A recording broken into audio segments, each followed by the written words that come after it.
Just a quick word about licensing.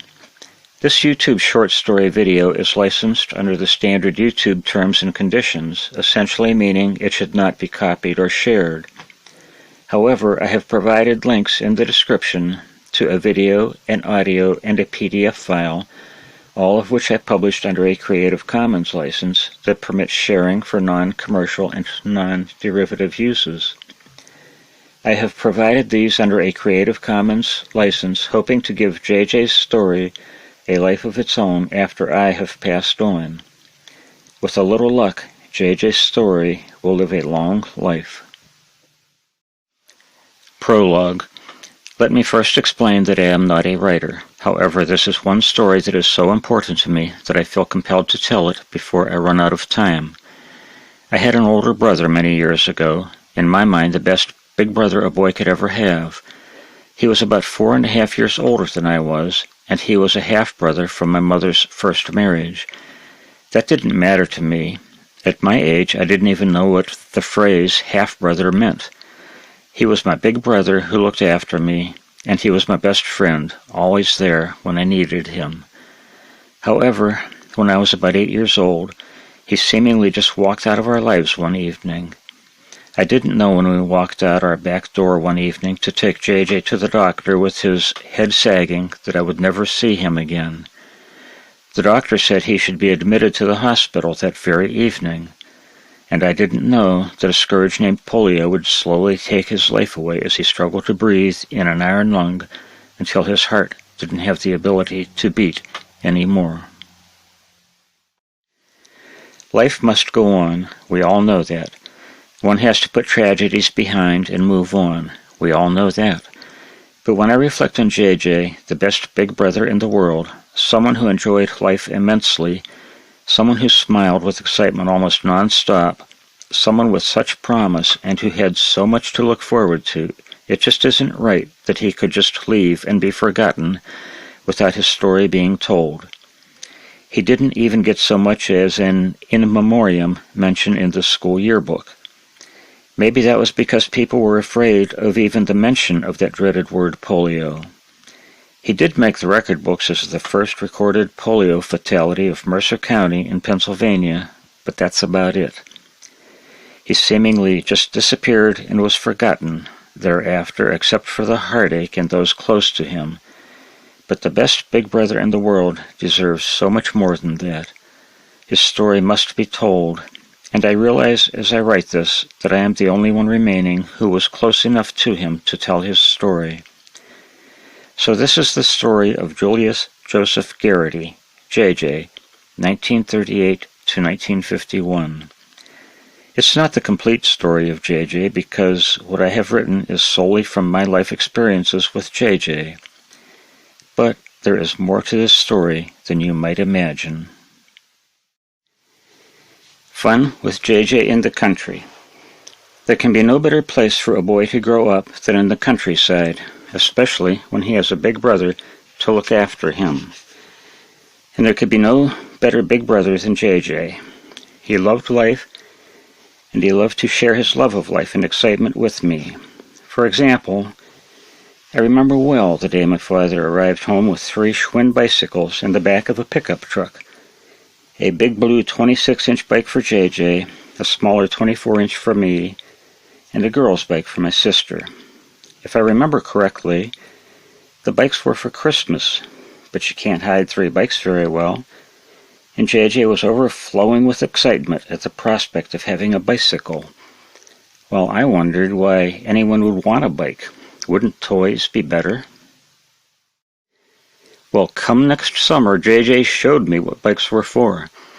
Bikes were like cars for kids. Bikes were freedom. Bikes were for exploring, meeting up with other boys, adventure, and JJ was always there to look after me. My bike had a flat tire one day, a long way from home, and you can't pedal a bike that has a flat tire, or at least I couldn't, but JJ had a solution. For some odd reason, he had a length of rope with him, and he decided to give me a tow home. It was awkward, but with the added strength of JJ's legs, I was able to get home without walking. Of course, bikes weren't the only source of fun in the country. It's something special for a young boy to watch a field of grass being cut, then raked, and later baled for hay.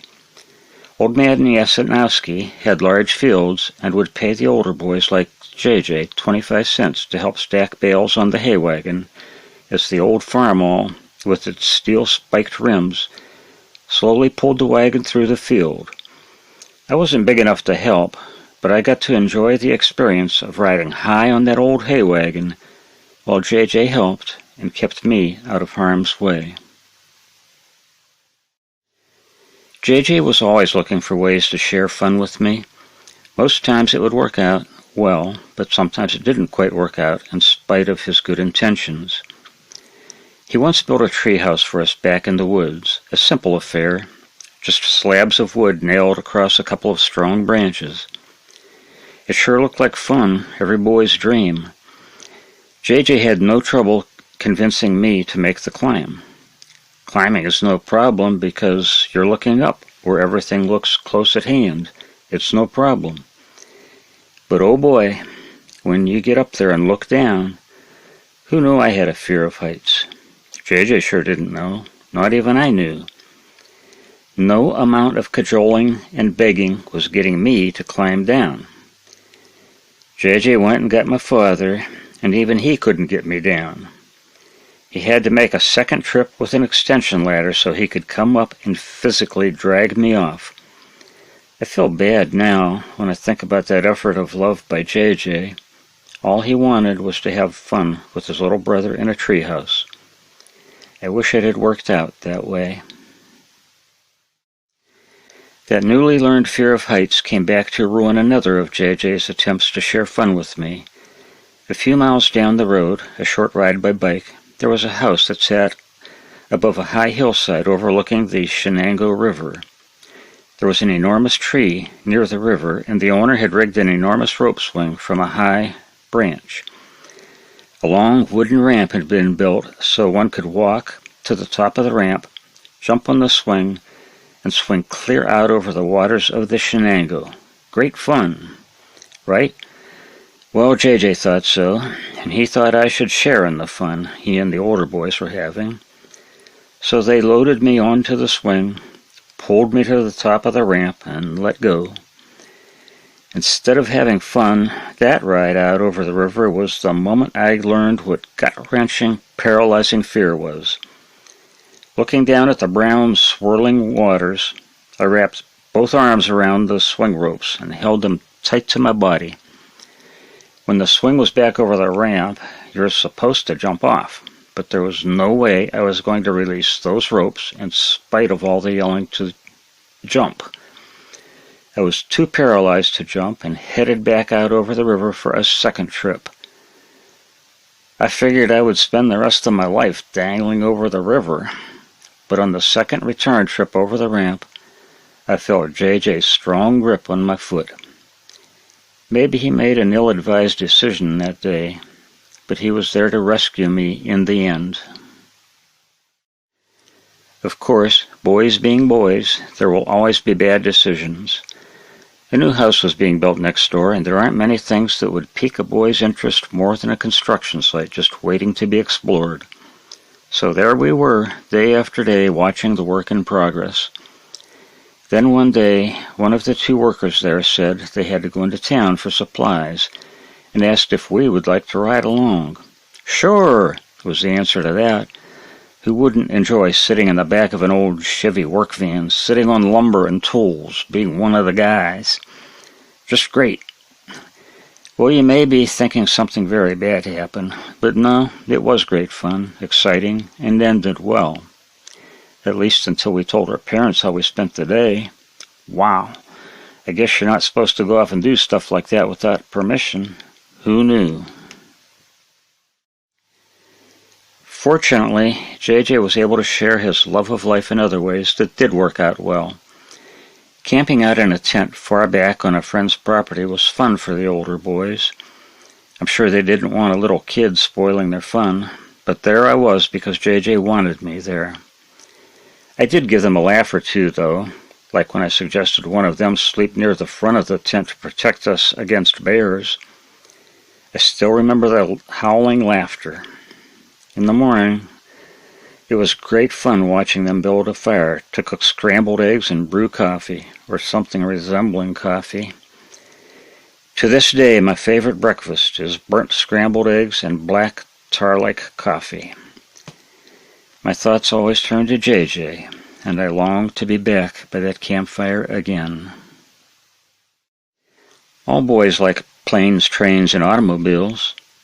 I already described the fun ride in the old Chevy work van. Then, too, we had a 1942 Dodge whose speedometer would change color as the car accelerated.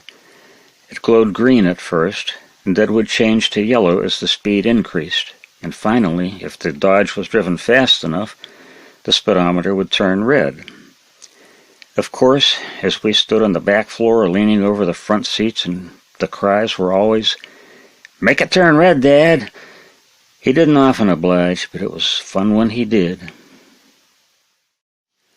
There were times I couldn't accompany JJ because of my age, but he always shared his fun as best he could in words. He once got to travel with our maternal grandparents on a trip out west to Yosemite National Park, to the best of my knowledge. My grandfather had built a wedge-shaped travel trailer that he was quite proud of, and I envied JJ for being able to travel and sleep in that trailer. But he shared the adventure with me when he got back.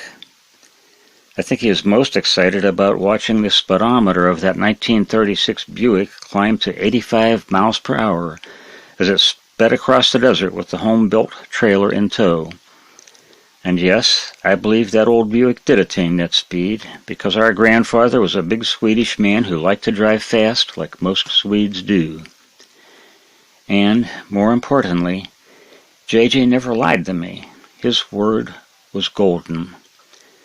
Now, instead of envy, I feel gratitude that JJ was able to have had such a fun adventure in his short life.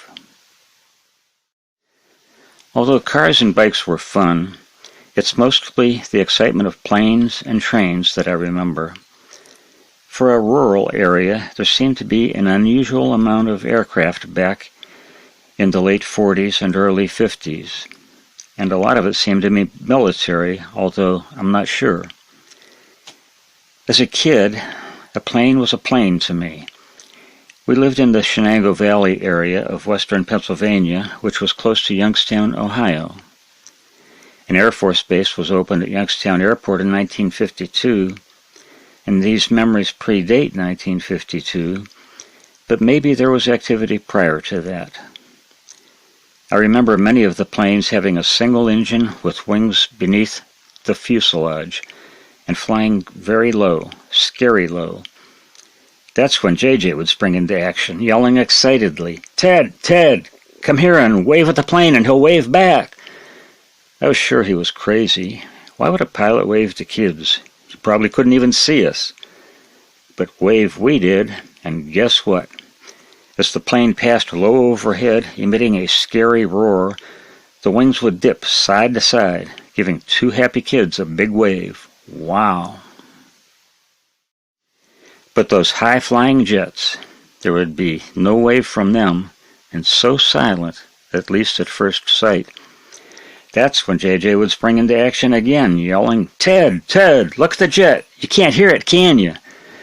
And sure enough, I couldn't. I could barely see it.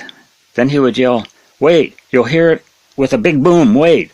And sure enough, there would be a big boom, followed by a steady roar. Then he would yell, "Look! The sound can't keep up with the jet. The jet's over there, but the sound's back there." Well, that was a big mystery to a kid who had not yet learned about the rather slow speed of sound compared to the speed of light, sonic booms and such. But it was great and exciting. JJ never missed a chance to share an exciting moment with me. This was back in the days when steam locomotives, those steam-belching behemoths, labored hard pulling their long, heavy loads. Those big engines were fun to watch, but I didn't realize how exciting they could be until JJ shared a moment with me. We were on a vacation trip somewhere up towards Canada and the Great Lakes. I don't know exactly where we were, but it doesn't matter. We had stopped at a budget-priced tourist home for the night. There were railroad tracks behind the home, literally curving out of a forest and then disappearing back into the forest. There was no air conditioning, and it was hot, making me very cranky and tired. JJ had sat himself in the open rear window, and he suddenly started yelling, "Ted, get over here! There's a train coming!" I refused, but my parents said, "Go on, Ted, watch the train." Really, they just wanted grumpy me out of their way, so I stomped on over as JJ yelled, "Hurry up!" And I obligingly put my head out the window and with a scowl on my face looked at the gently curving tracks disappearing into the forest. I was wondering why there was so much fuss about empty tracks when a high-speed train blasted out of the forest seemingly directly at the window. The floor shook, steam belched, and a mighty rumbling clickety-clack roar continued for quite some time as I stood there with wide-eyed amazement. It was I who was thereafter sitting in the open window, anxiously waiting for another train until our parents dragged me away and sent me to bed.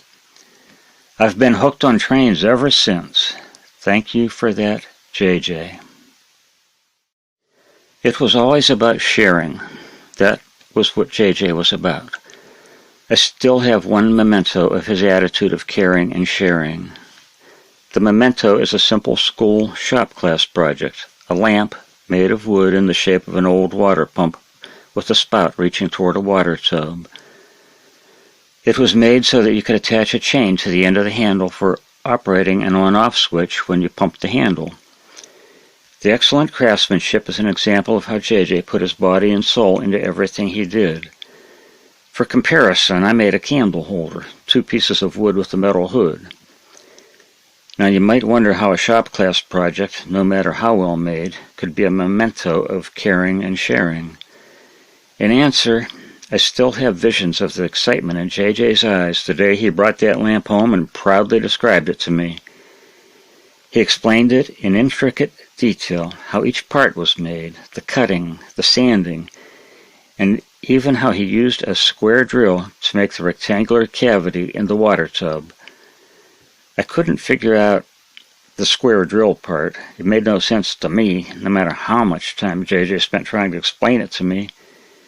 But I recently looked it up, because I just had to know if there was such a thing. Turns out there is. Thanks again, JJ. With all of this talk of sharing, I longingly remember how we shared a bed. Our house was a small bungalow that my father built himself. With the help of his father, he even dug the basement with only a pick, shovel, and wheelbarrow. Consequently, the house was small, and JJ and I shared a bedroom, which only had room for one bed, which we shared. Can you imagine how great that was? I had the best big brother in the whole world to look after me and share with me. It was wonderfully comforting to put my back up against JJ's big, strong back. It made me feel safe, happy, comfortable, and secure as I dozed off into a night of sweet dreams, expecting life like this to go on forever. An ending. I guess everything in life has an ending, just like sweet dreams come to an abrupt end when we awake back into reality. I had no idea then that an idyllic time with the best big brother in the world had reached an end as we walked out the door one dark evening. When I asked where we were going, I was told that we were taking JJ to a doctor because he didn't feel well, and he was having trouble holding his head up. I could see his head was leaning down, and I felt sorry for him. His always cheerful countenance had been replaced by a worried frown. But not to worry. We were taking him to the doctor, and doctors fix people when they are sick. Everybody knows that.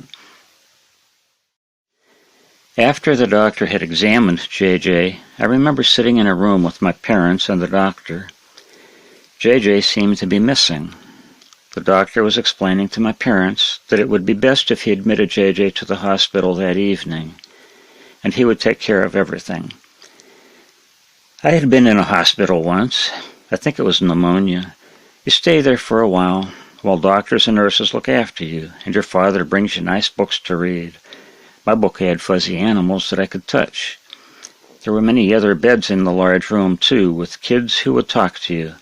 It was fun in a way. But you get better, and then you go back home, and everything is just like it used to be. Everybody knows that. So it would be a while, but soon JJ would be home again, and I would have the reassuring comfort of his strong back against mine at night. I slowly started to realize that JJ was much more sick than I thought, because time was passing and my mother seemed worried. She gathered my older sister, younger brother, and myself together, and we sat there on a bed as she prayed for JJ to get better. She explained that he needed God's help.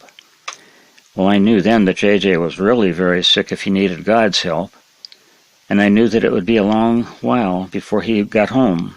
I was missing him very much, but I could wait, because if God was helping, he would come home for sure. Everybody knows that. I had never heard anyone crying like that.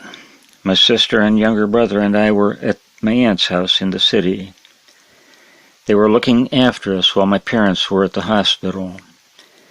The crying was coming from outside on the sidewalk. I looked out the window and saw that it was my mother crying like that. My father was trying to help her. She was having trouble walking. I can't put into words what that crying was like, but I think you can imagine.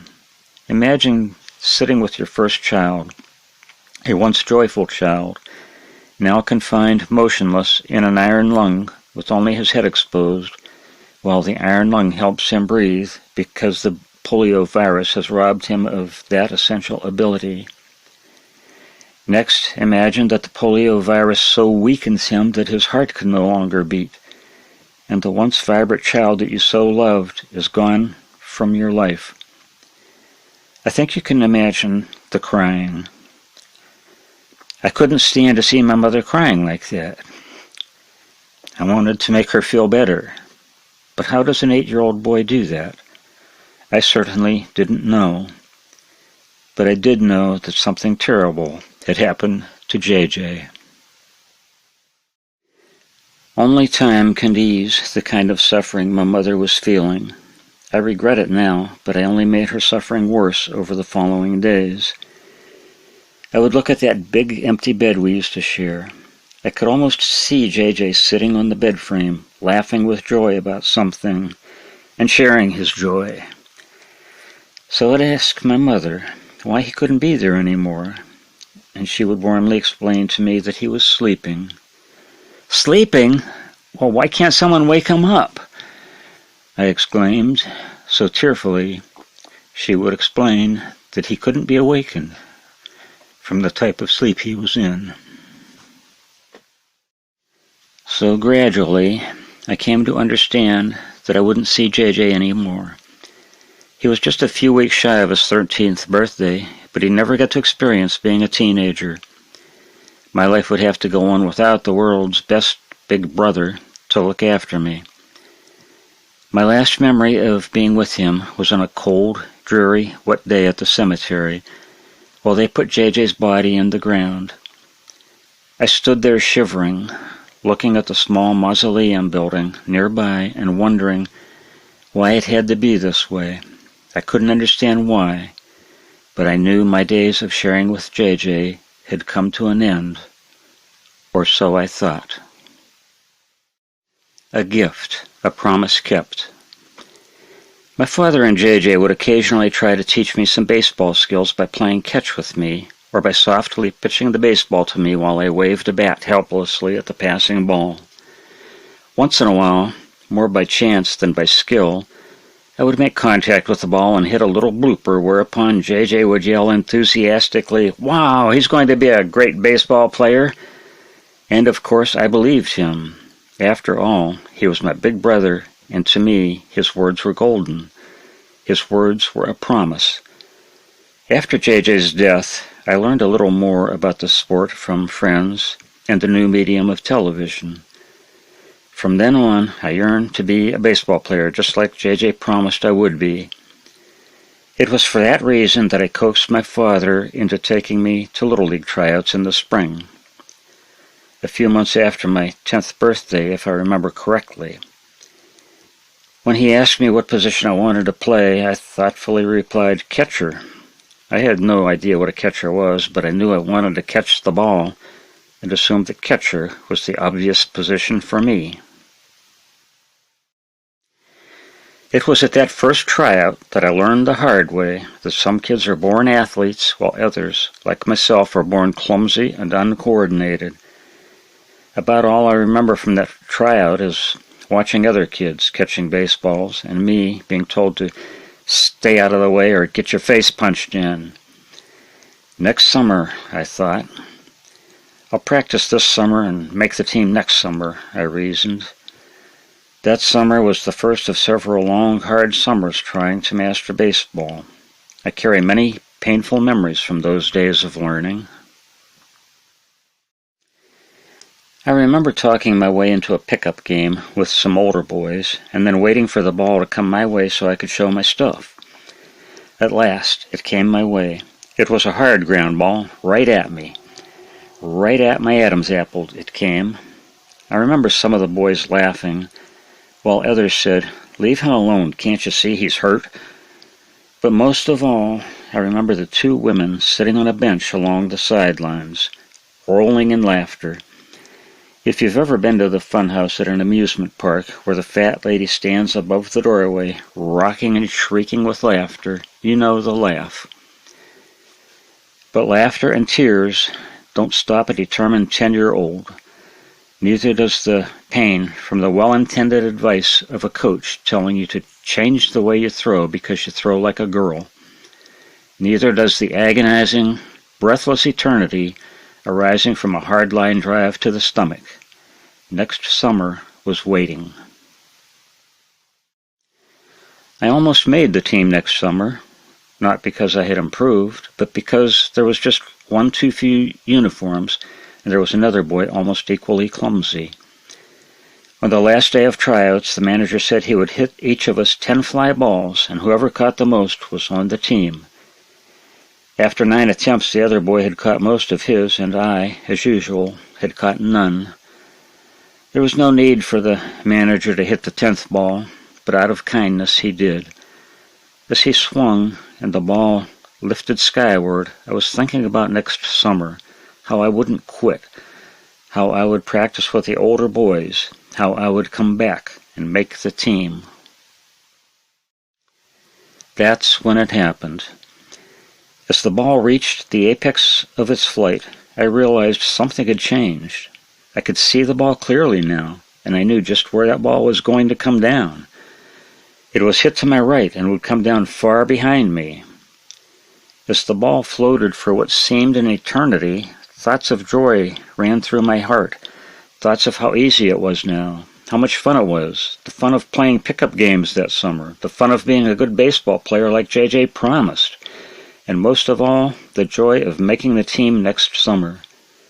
I was gliding effortlessly after that long fly ball, and when the ball slammed firmly into the glove with an over-the-shoulder catch, it was as if a gift had been delivered, a gift promising good times playing baseball. I ran off the field with happiness and joy written all over my face, so much so, in fact, that the manager was puzzled, and he assumed that I had misunderstood.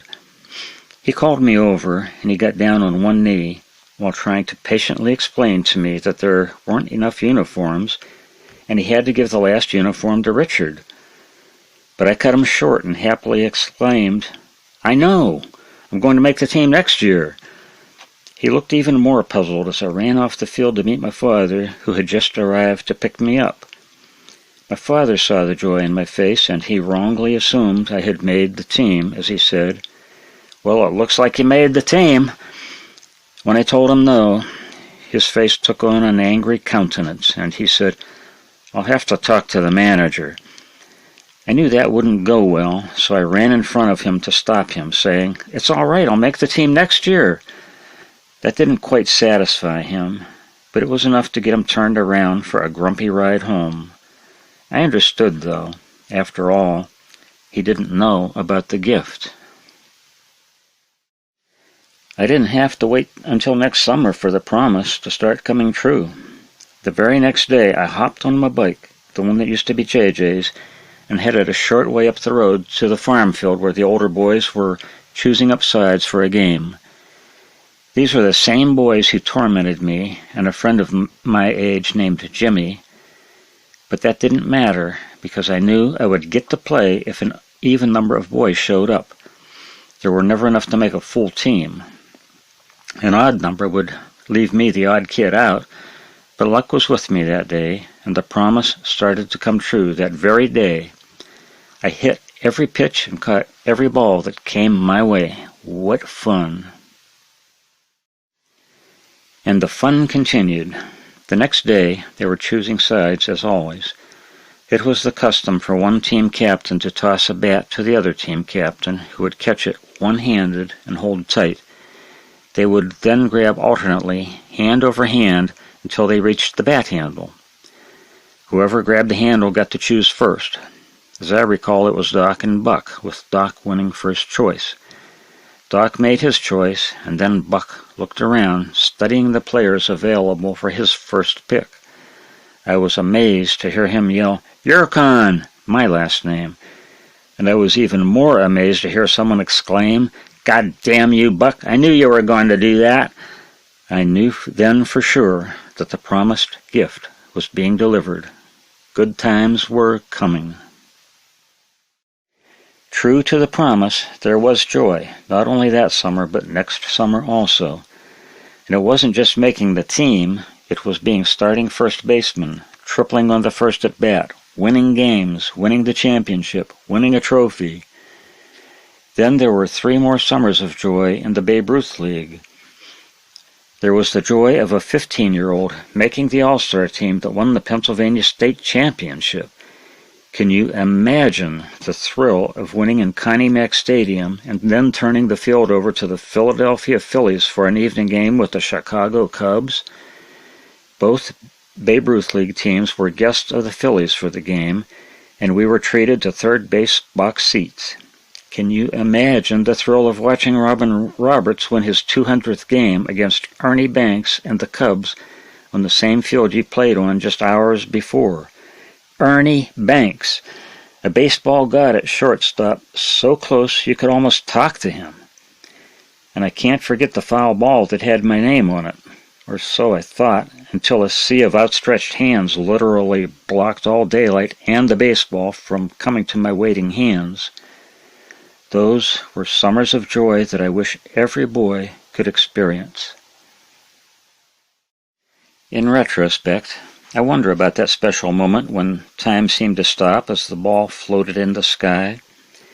I knew even back then that something had changed, a gift had been delivered, but I didn't question why. I just enjoyed the good times that followed. However, I now believe that ball was touched by a tear from someone above who couldn't bear the agony any more of watching a boy who just wouldn't quit, a boy waiting for a promise to come true. You may think I'm just a dreamer, but I really believe that JJ was granted permission to deliver on his promise when he could no longer bear the agony of watching his little brother try in vain. Thank you, Big Brother, for a promise delivered. Your word truly was golden. A life-saving forewarning. We have this thing called a sixth sense, that sense that seems to tell us when something is not right, but we don't quite know why. Sometimes we pay attention to it, and sometimes we don't. And often it turns out to be nothing at all, just a case of worrying too much. But there are times where the sense that something is wrong is correct, and we wonder if someone was trying to give us a warning. I would like to tell of one such incident that was a very critical turn of events in my life. On a dark night in 1964, I was driving southbound on Route 18 from Erie, Pennsylvania, towards Sharon, Pennsylvania, with my expectant first wife and 1-year-old son. We made this trip frequently to visit my wife's sister, and I knew the road well. Driving my usual 60 or so miles per hour, we were approaching a crossroads where a secondary road crossed our road, which had no stop sign. The intersecting road did have a stop sign. There was no sign of any other vehicle, but a sense of impending doom filled my mind. I looked both ways for signs of a vehicle, but could see no headlights in either direction. However, the sense of impending doom was so great I braked hard just before reaching the crossroads. To my amazement, headlights traveling at a very high speed flashed into view from the right. The headlights had been completely hidden by a long and high row of very dense hedges. I can see that eerie sight today, as clear as I did those many years ago. The speeding car's interior was fully illuminated by the headlights of my Studebaker, whose nose was diving low due to hard braking. Almost directly in front of me, I could see 4 well-lit faces staring wide-eyed, mouths gaping, expecting death in an instant. There were 2 adults, a man and a woman in the front seat, and a teenage-looking boy and girl sitting in the back seat. Their car was going so fast that it went airborne after bouncing off the crest of Route 18. The Grim Reaper was cheated on that night. A family would have been extinguished had I not paid heed to the warning of impending doom. It's hard to say, but I believe it was my family and I who were spared death that dark night, and I owe someone a big thank you. I don't know from whom or from where the life-saving warning came, but I like to think that it is JJ who I should be thanking. Call to a plane. Have you ever experienced a moment where you feel that a lost loved one is nearby, wishing you well or giving you comfort, perhaps giving you a warm feeling inside? I would guess that most of us have experienced a moment like that, perhaps knowing not only who is nearby but also where. I feel compelled to tell of one such incident. It was probably 25 years ago that I went to an air show with my adult son. The air show was near Jefferson, Ohio, and featured World War II aircraft. I had been to air shows like this before, where they featured World War II vintage aircraft, and where they would even fly one or more at the show. The sights and sounds of those old planes always reminded me of the days with JJ, waving at the low-flying plane so the pilot would wave back. This day was to be different, however. As we were walking into the grounds, the engine of one plane was started and run for a few seconds. The engine sound wasn't coming from the public display area. It was coming from a maintenance hangar which wasn't part of the show. I cannot put into words what I felt at that moment. I immediately felt JJ's presence beside me, telling me, "Ted, you've got to see this." Tears welled up in my eyes as I thought, "Oh my God, I never expected to see you ever again, but here you are." I turned, expecting to see my long-lost brother, only to see empty space where I expected to see him. I was confused and heartbroken, but they started the engine again for a few seconds, and I felt the same calling, just as strongly, and not just a second time, but a third time as well. Convinced that I had to see that plane, I turned to my son and explained that I had to go to the hangar to see that plane. When we arrived there, I saw 2 mechanics moving about, and I asked if they had just started an engine. One of the mechanics replied in the affirmative, pointing to a gray World War II single-engine fighter. I asked, and we were granted permission to look at the plane. It was a slender fighter, not familiar to me, so I kneeled and read from the informative decal on its side. It was manufactured in Czechoslovakia, which in itself was interesting to me because my father was Czechoslovakian. That didn't really matter much, though. It was what I read on the last line of the decal that hit me. The plane was commissioned into service on February 27, 1943, the very day I was born. When I read that last line, a wonderful sense of calm and relief came over me. I knew that it was JJ who wanted me to see that date, but I also knew that all was well with the big brother I loved so much. He was with me again. A second ending. It seems that all things have a beginning and an ending, although the ending isn't always what we think. And two, most endings come as a surprise, happening at a moment when we least expect it. I make at least one journey each year to St. Mary's Cemetery in Hermitage, Pennsylvania, to place flowers on JJ's grave. It gives me a good feeling inside to know that others may see the flowers and to know that someone named Julius Joseph Garity, who died too early in 1951, is still remembered.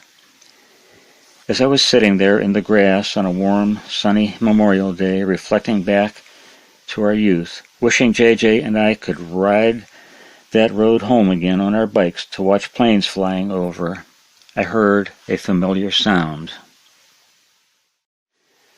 World War II era planes have a unique sound. It seems the engines are lower revving and louder and more melodious than modern planes, a soothing sound. There must have been an air show going on, perhaps at Youngstown Airport. What I saw when I turned to look behind me was a twin-engined World War II plane approaching, flying very low. It seemed as if the pilot was using the cemetery as a visual cue for when to turn back toward the airport, because the plane banked hard right and executed a 90-degree turn right around the perimeter of the cemetery. The plane was low enough and banked tightly enough that I could see the pilot and the co-pilot clearly, seemingly wearing uniforms appropriate for the World War II era. I didn't wave because I already knew what was going to happen and why, but I was praying it wouldn't. I had felt a message just like the time I felt, "Ted, you've got to see this," but this time from a distance. This time it was a goodbye. But this goodbye wasn't really because of an ending, it was because of a beginning. The beginning of a new adventure or a new assignment. It would be an ending to me, however, as tears welled up in my eyes again because I knew that plane would wave back to me as if JJ were waving goodbye. And I would have to say goodbye again, no matter how hard I prayed I wouldn't. As the plane leveled off coming out of the turn and flew level for a short distance, I hopefully thought for a moment that I was wrong. JJ wasn't really leaving again.